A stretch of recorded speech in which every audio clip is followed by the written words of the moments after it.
Hello everybody and welcome.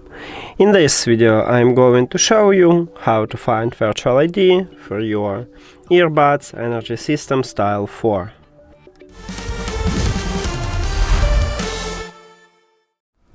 You have to start by open eSmart Connect application.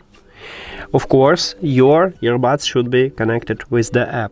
Then you will see them at the device list and you need to tap at your earbuds. Now click at the pencil icon at the right top.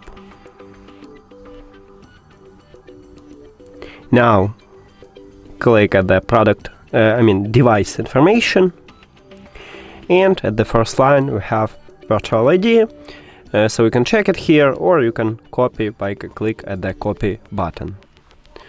And that's it. Thank you for watching this video. If you found it helpful, please consider subscribing to the channel and leave the like on the video. See you later!